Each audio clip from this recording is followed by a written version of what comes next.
Ce sont des endroits où l'on peut goûter des plats inédits et où les chefs expérimentent de nouvelles recettes. Les restaurants pop-up. Ces endroits héméphères gagnent en popularité en Californie où les prix des loyers ont explosé. Dans la ville d'Oakland, en Californie, les restaurants éphémères poussent comme des champignons. Lena Sok est la cofondatrice du restaurant Pop-Up Abu Raya.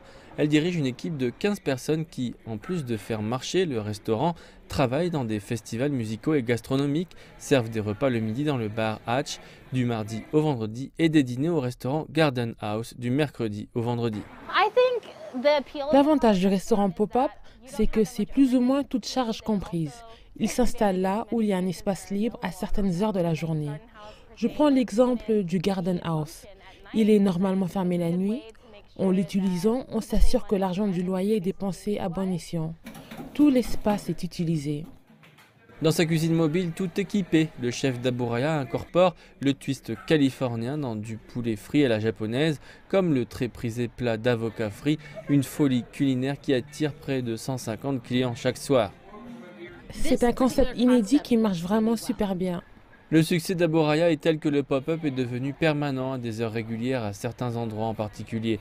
Le cofondateur et chef, Adachi Hiroyuki, a fondé de nombreux restaurants japonais traditionnels dans le passé. C'était beaucoup d'argent à l'époque, 100 000 $, parfois plus, rien que moi seul. Que des soucis, car il faut avoir des retours sur ses investissements. J'ai commencé à Abu Raya parce qu'il ne faut pas beaucoup d'argent pour débuter. 5 000 $ était suffisant. On verra bien si ça cartonne. Nous voici à présent dans la baie de San Francisco. Cet endroit est normalement utilisé comme un studio photo et Emily Lai a débarqué avec toute sa batterie de cuisine. Ses recettes d'inspiration malaisienne, masak masak, sont servies ici une fois par mois. C'est une impression un peu étrange. Vous savez, c'est quelque chose qui n'arrive pas souvent. Que vous avez de la chance de venir ici et manger ces plats délicieux.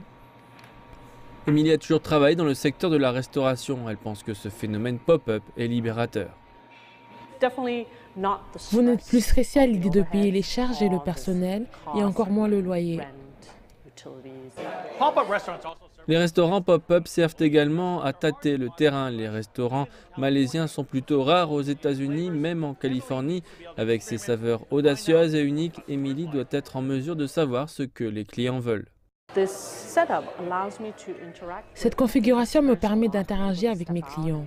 Je peux aller vers eux et leur demander ce qu'ils pensent de ma cuisine.